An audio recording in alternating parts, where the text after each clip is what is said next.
Hi guys, welcome back to my channel. This is Dima Tutorials. Dima Tutorials, as I already know, is an educational channel here on YouTube. And what I do is to help students who are preparing for their exams on the use of English and on literature. Today, I want us to talk about one of the important topics we're going to see in the list and structure section. And the topic is question tags. Question tags. Question tags is one of the topics we are certainly going to answer questions on in the lessons and structure section. So it's important to understand how to answer questions on this topic. Now, what is question tags? Question tags simply refers to the short clause that is added to a statement to turn it into a question. The short clause that is added at the end of a statement to turn the statement into a question. For example, I am teaching you, aren't I? I am teaching is the statement, aren't I? Is the question tag. So it's a clause, the short clause that is added at the end of a statement to make it a question, to turn it into a question. That is question tags. And there are rules to asking questions on question tags. Okay, just like you cannot say, I am teaching you, wasn't I? Or I am teaching you, didn't I? You can't say that because those short clauses that have added to the statement are not correct. So there are rules to answer questions on question tags, and that is what I want to show you in this video. Okay, now the first rule of question tags is if the statement is positive, the question tag will be negative.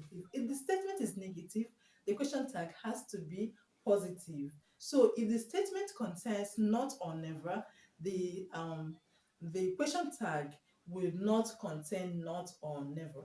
It will be devoid of not or never. So when the statement is positive, the question tag has to be negative. And if the statement is negative, the question tag has to be positive. That's the first rule of question tags. For example, I am not studying right now. I am not studying right now.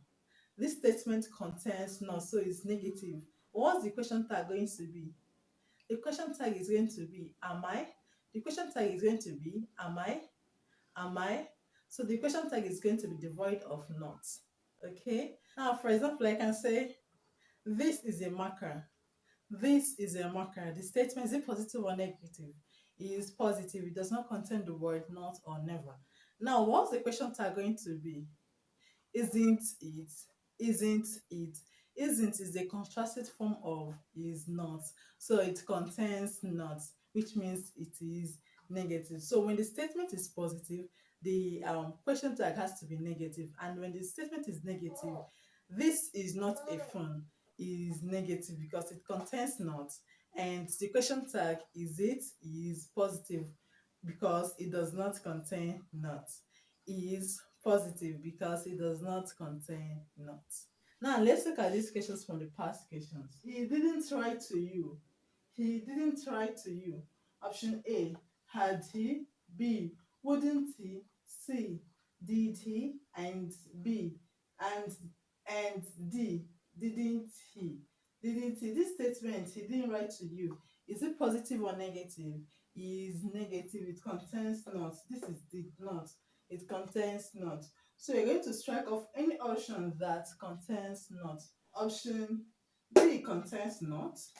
So you're going to strike it off. It's not the correct answer. It disobeys the first rule of question tags. Now, wouldn't he is not the correct answer as well because the statement is negative. So the question tag has to be positive. So we have removed options that are negative. So we are left with option A and option C. Now this will take us to the second rule of question tags. The second rule of answering questions on question tags. The second rule says that the tense of the question tag has to be determined by the tense of the auxiliary verb.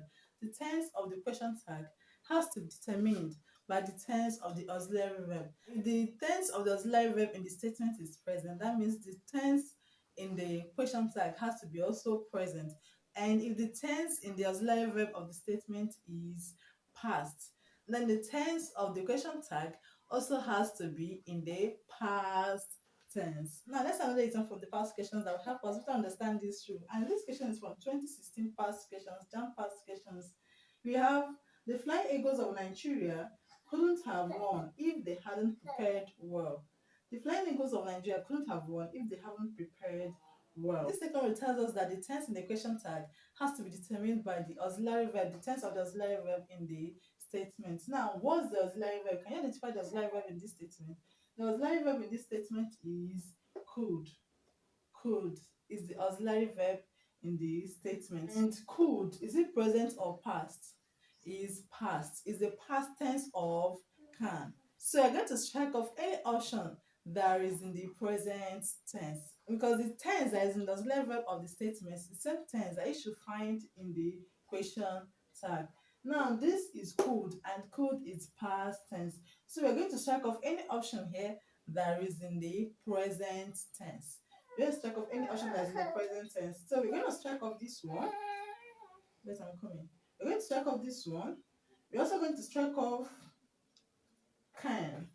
These two are in the present tense. So we are left with option A and option B. Sorry, and we're left with option A and option C. Option A and option C. Our first rule states that when the statement is negative, the question tag has to be positive. And when the statement is positive, the question tag has to be negative.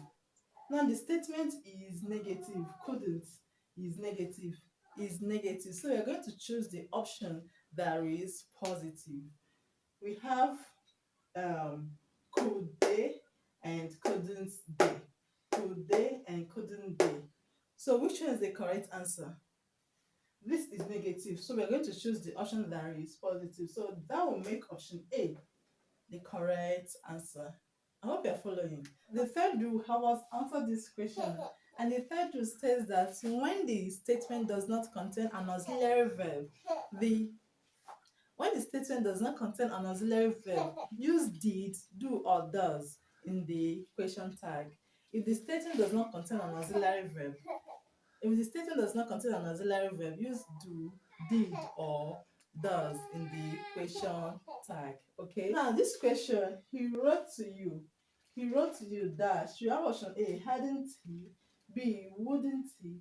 C, didn't he? And D, hasn't he? He wrote to you does not have an auxiliary verb. The main verb in this statement is wrote. Wrote is the only verb in the statement and is the main verb in the statement. Okay, wrote is the main verb in the statement. Now I have option A, hadn't he, wouldn't he, didn't he, and hasn't he. So this rule tells us when the statement does not contain an auxiliary verb, you should use did, do, or does. Amongst all the options, which one is the correct answer? Which one contains do, did, or does? Which one contains do, did, or does? Option C. Option C. Option C is the correct answer. This statement does not contain an auxiliary verb. You know what I told you about auxiliary verb is a helping verb. A verb that helps the main verb to form is tense.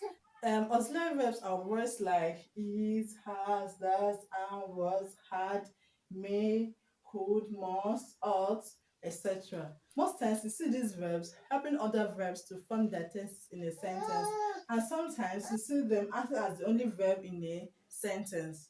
So these are some of the examples of auxiliary verbs. And when a statement does not contain an auxiliary verb, the question tag has to be formed with do, did, or does. Do, did, or does.